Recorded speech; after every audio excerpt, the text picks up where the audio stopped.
রাসূলুল্লাহ সাল্লাল্লাহু আলাইহি ওয়াসাল্লাম বলেন, যে ব্যক্তি আমার 40টি হাদিস আমার উম্মতের কাছে পৌঁছাবে তার জন্য আমি কিয়ামতের দিন বিশেষভাবে সুপারিশ করব।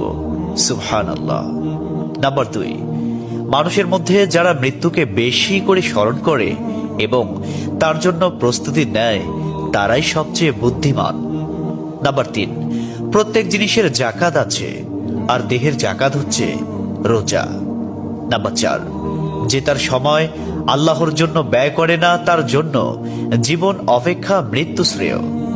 নাম্বার 5, যারা সব সময় ইস্তিগফার তথা ক্ষমা প্রার্থনা করে তাদের সাথে উঠা বসা করুন, কেননা তাদের হৃদয় সবচেয়ে কোমল হয়।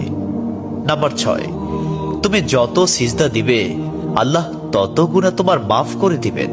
সুবহানাল্লাহ। নাম্বার 7, সূরা ফাতিহা প্রায় 1000 রোগের ওষুধ।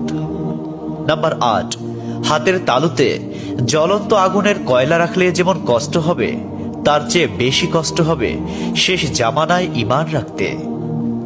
নাম্বার 9, রোজাদারদের জন্য প্রতিদিন জান্নাতকে সুসজ্জিত করা হয়। সুবহানাল্লাহ।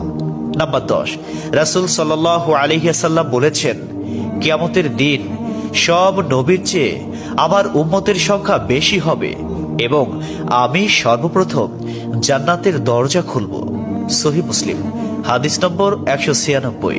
11, যে ব্যক্তি রোজা রাখা অবস্থায় মারা যাবে আল্লাহ তাকে কিয়ামত পর্যন্ত সকল রোজার সওয়াব দান করবেন। সুবহানাল্লাহ।